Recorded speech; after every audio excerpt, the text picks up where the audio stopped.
I once was lost, but now am fine with that. Welcome to Night Vale.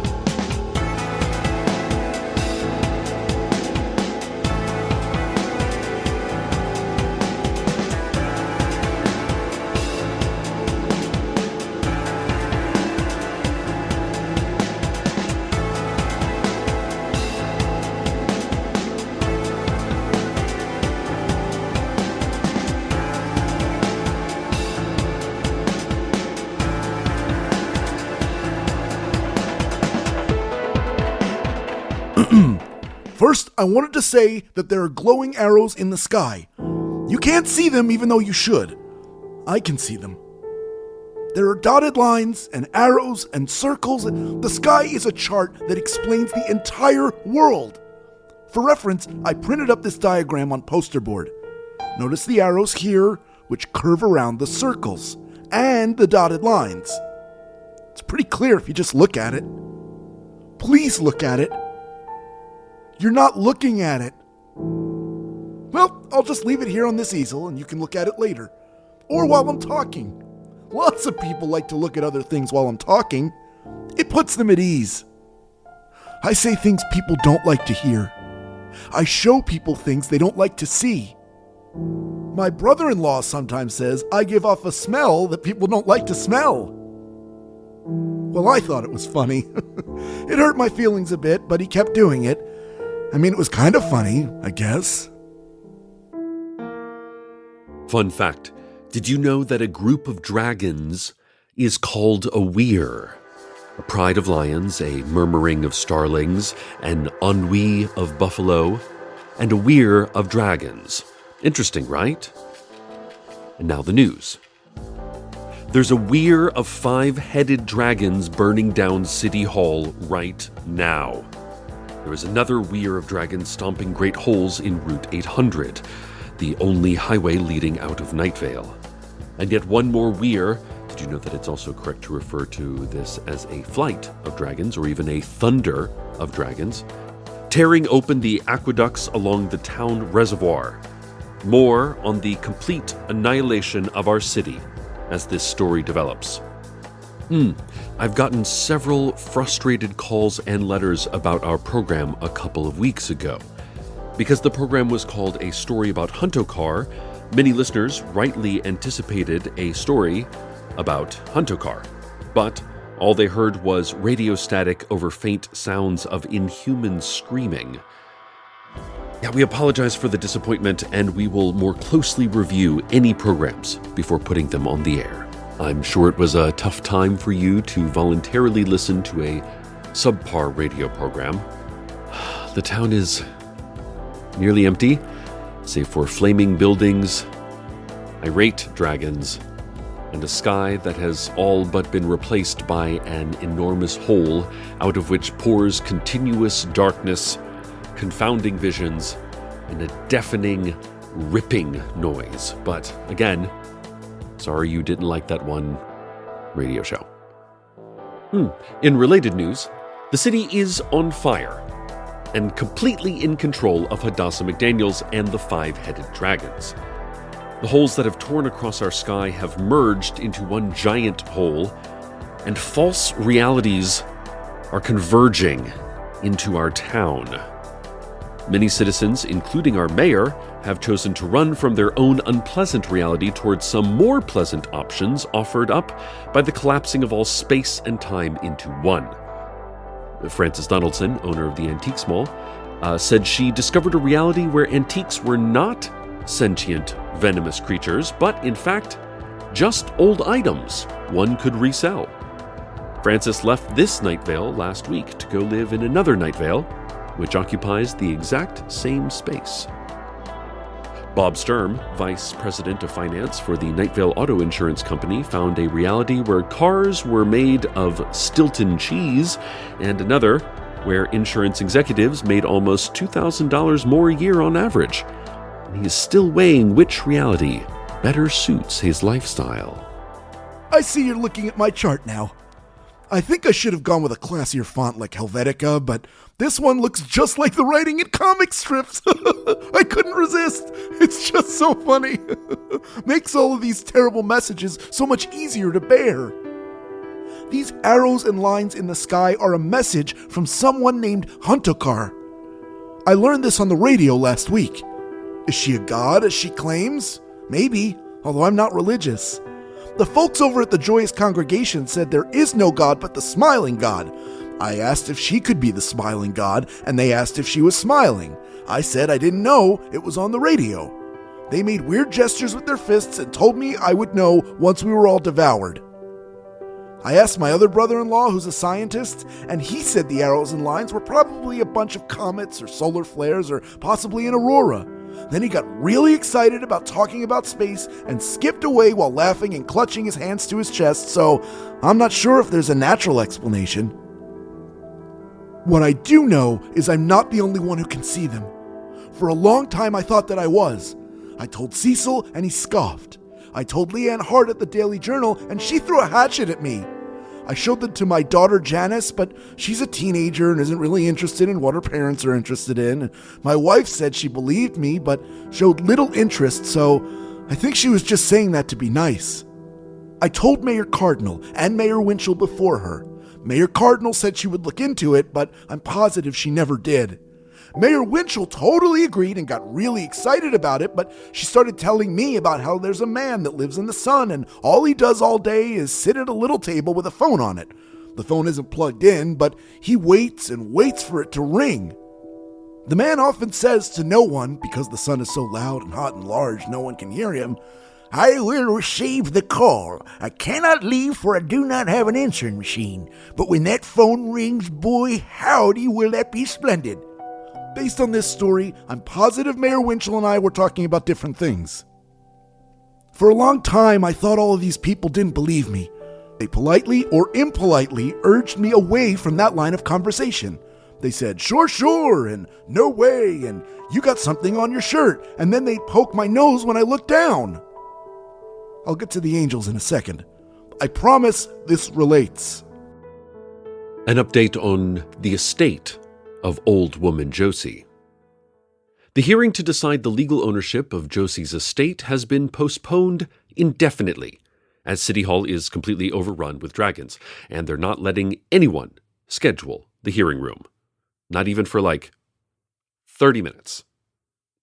Josie's daughter, Alondra Ortiz, and her lawyer, Emilio Tavares, have claimed that in absence of a will, the estate should go to the next of kin, in this case, Alondra.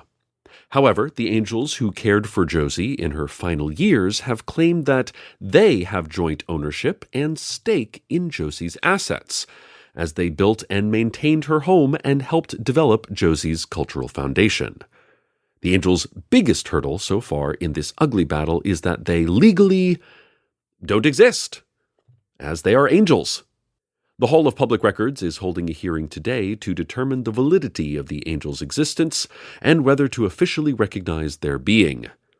We'll report back when a decision has been reached. But it's not that people don't believe me. They do believe me. You believe me. You just can't accept it. Acknowledge it and understand it. We have customers in our bank all the time who don't want to know their account balance. We can just print it on their receipt, but they always decline because they don't want to know there's only $168 and rent is due in a week. They know, but they don't want to have to acknowledge it. Which brings me to the angels. They're real. You can see them. They're standing at the back of the room right now. And yes, I hear the city's angels acknowledge sirens, and I see you, Sheriff Sam, sitting right there on the front row, taking out your handcuffs. But there they are in the back of the room. Just turn around. Look! They're super tall and have several arms and long faces and wings. You see them? They're the ones that glow bright black and sound like French horns. Yeah, them. Wave at them. They're waving back. There are a great many crises facing our town. The holes in the sky, the dragons chasing us into hiding, the woman from Italy threatening to flay us alive, the distant prince slowly creeping less distant. all of the unrepaired potholes, all kinds of stuff that may seem more important than a simple clerical matter of existence. But I ask the city officials present, the administrators of the Hall of Public Records, the people of Night Vale, please legalize the acknowledgement of these angels. They are protectors. They have saved our city from evil corporate encampments, from that beagle. They built us an opera house. They cared for old woman Josie through hospice. They are recorders. They memorize our history without judgment. They are beggars. They have like $1 billion in our bank, but they constantly roam the streets asking people for $10. It's not because they need money. It's because they need connection. They just want to know you heard them ask. Listeners, I'm getting word that the dragons have stopped their rampage across town. No more burning buildings, or crushed cars, or devouring of pets. Every single dragon in town is gathered out in the scrublands near the sand wastes. They're facing outward toward the mountains, silently watching for something. The city is quiet again. I do take some comfort in not hearing shouts for help or glass shattering. It is a relief to not hear reptilian roars or car alarms, to not see plumes of smoke. There is so little solace in inexplicable peace. The chaos in our streets was normal, predictable. I mean, it was upsetting, but we knew why it was happening. But for no clear reason, the dragons have stopped. Something they have not done since they began months ago. The last remnants of the sky have gone. There were hundreds of people out wandering the streets, but they aren't actually here. They're living in some other Night Vale that is not attacked by dragons, some other reality that is not in flames. I can see them. Solid figures moving through each other, unaware of the layers upon layers of reality.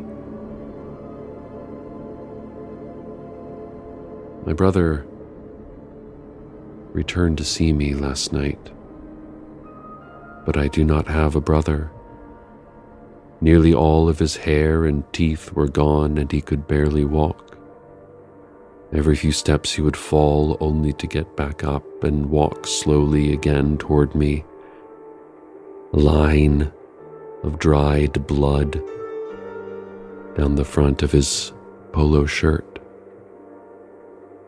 He couldn't speak, only groaned, "The bomb," over and over. The bomb. He grabbed my arm, and I couldn't pull away. I only said, "You're not real." But he just stared distantly, as only a person who has seen death can stare. People ask me all the time, "Are we at the end? Is this it?" And I tell them no. We must keep moving forward. That's all we can do. But I'm lying. I can hold tight to what I think is real here, but it's done no good. I'm just one person. I'm afraid. We've broken it. We've broken Night Vale. I am so sorry. Stay tuned next for everything and nothing. And for one last time, from the voice of your town to all listeners out there. Goodbye, Night Vale. Goodbye.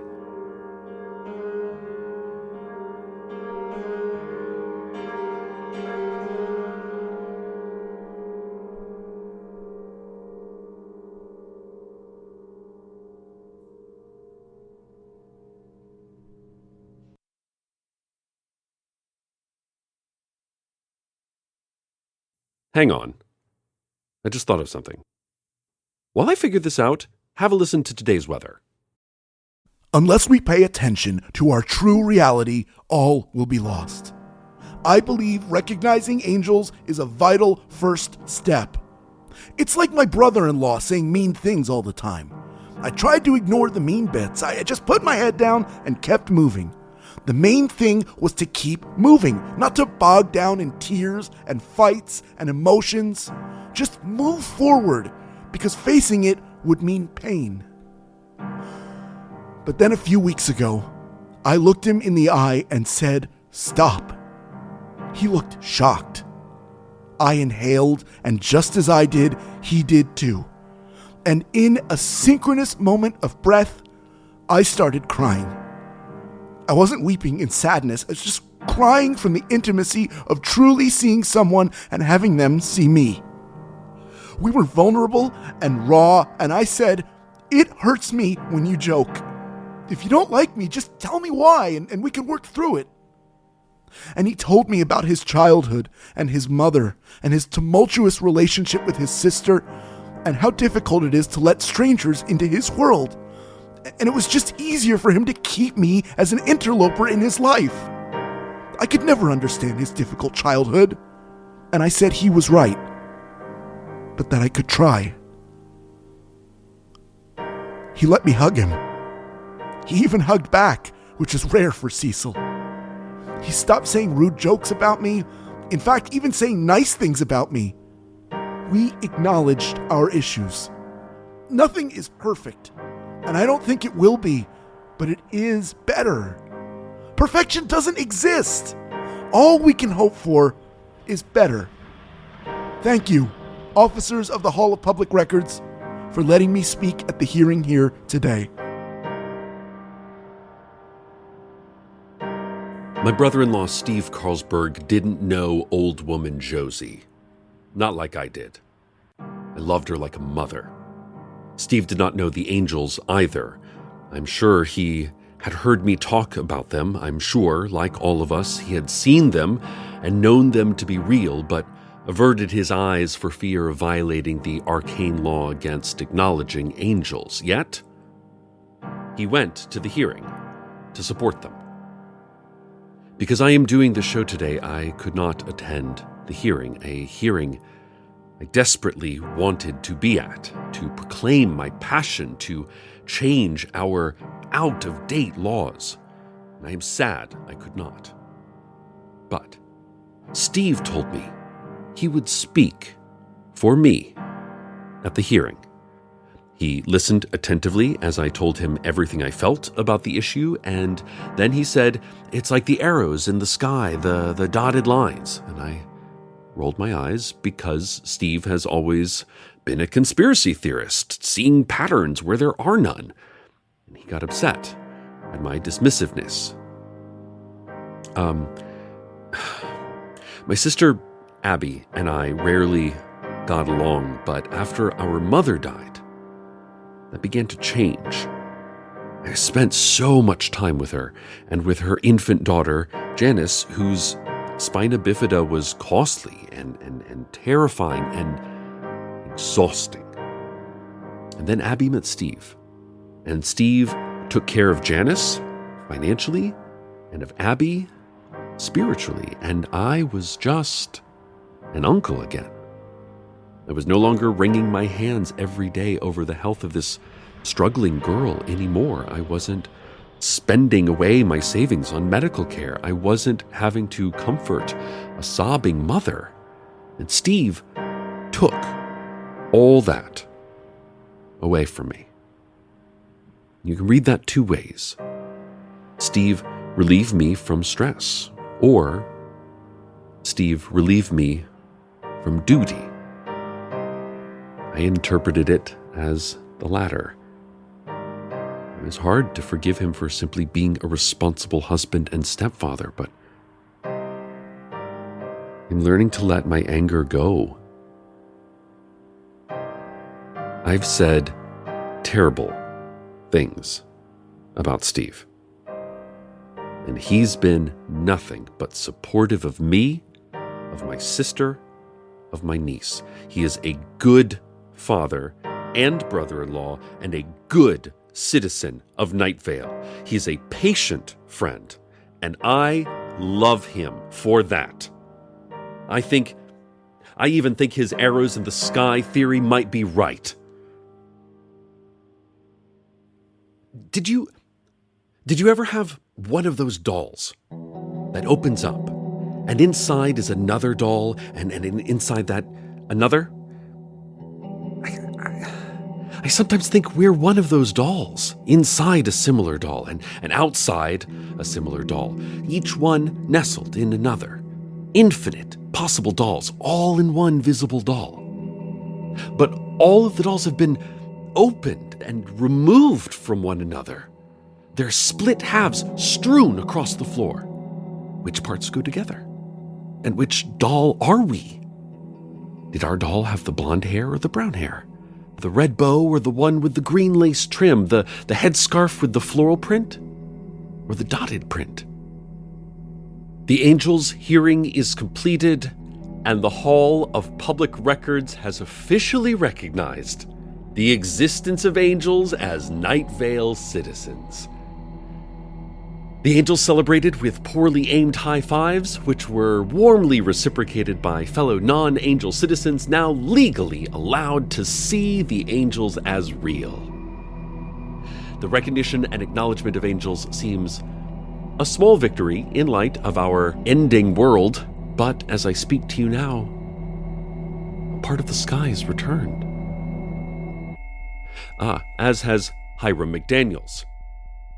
Out in the scrublands, the gathered dragons welcome back one of their own. Hiram had left town to be alone to gather himself. His violet head was executed by Night Vale officials last year, the incident that sparked this entire conflict. Hiram spoke to the other dragons. "A great injustice has been perpetrated upon me," his gold head announced in a quiet, tired voice. "We've been trying to make sense of why it happened," his blue head said. "We've been very emotional," his gray head said, "but we are learning to let go of our anger," his green head shouted, hoarsely. Hiram asked that the dragons leave Night Vale and all return back to their world. "We have truces to uphold. They attack me only because they are scared of me," his gold head said. "We cannot find forgiveness in relentlessness." And there was a grumbling and dissent. But the dragons have called off their attack for now. But it was not the dragons who tore open our sky and split our realities. We are not safe merely because there is peace. We are the ones who tore apart our realities by refusing to see them for what they were. Our years of denial, carefully cultivated, has made our reality fragile. Look at the angels, Night Vale. They are real. They always have been. Right there in front of us. They are our protectors, and we deny them. We loved old woman Josie so much, and yet we couldn't accept those whom she loved as her own family. Look what we did to Hiram. He conspired to kill our mayor, but the one head who tried to stop the others was the one we executed. And in the throes of our town's ironclad denial, we could not own up to our mistake. We are just one wooden doll inside many similar wooden dolls, and if we don't notice the little details, we won't know which one we are when they are all dismantled. As the dragons began to leave our town, Mayor Dana Cardinal approached them and asked for forgiveness for the death of Violet. "Your destruction of our town did not bring Violet back," it did not fix anything. I remain fearful and angry at you for this, she said. But that does not change the fact that I made a grave error. Hiram, I am sorry. The dragons paused to hear her words, and when she finished, they left Night Vale without reply. And a bit of the sky returned. Following the hearing, Alondra Ortiz said she was incredibly moved by the angels' case, that she had never really thought of them as anything but imaginary freeloaders. But now that she had taken time to see how much love and effort they put into Josie's health, life, and artistic endeavors, she plans to rework her claim on her mother's estate to include only personal items and heirlooms. She also said she would like to stay in Night Vale a little while longer, to spend time with her mother's friends. And a bit of the sky returned. Members of the vague yet menacing government agency resumed their routine of following people and recording private conversations, and those under surveillance waved hello at the agents. Have you ever noticed we all asked each other that we are being watched by secret agents? That's not normal. That doesn't happen in normal places. And a bit of the sky returned. The librarians slithered or possibly skittered back into the library, ready to devour book lovers. The city council returned to their chambers after a much-needed vacation in the Catskills, except for their newest member, 16-year-old Tamika Flynn, who, instead of vacationing, amassed a disturbing amount of weaponry. Most towns, I think, aren't run by literal monsters and heavily armed teenagers, we said to each other. And a bit of the sky returned. The radiation-sick man in my home, named Cal, is gone once again, as are the countless layers of people walking our streets but existing in some other streets. As the angels were acknowledged as truly existing, the other realities began to fade, as we began to accept the full reality of our world, as Mayor Cardinal remembered that her father had died years ago, and the father she was with was not her reality. As we looked each doll over carefully, we began to truly notice the fine details of what made ours particular and special. We could nestle them all back together into a single doll, each multitude safely contained. And the last bit of the sky returned. Now our reality is badly damaged, and the only thing keeping it together is our acknowledgement, finally, of this strange town that we live in. No more denial. We must see ourselves clearly, or risk losing ourselves forever. Angels are real. Our town is a deeply weird place. We know and acknowledge that it is a deeply weird place. There are dotted lines and arrows in the sky, and I love my family. And I love my brother Steve. He was right about everything. He always has been. So stay tuned next for eye contact and breathing in unison. And as always, and for as long as I can keep saying it, good night, Night Vale. Good night.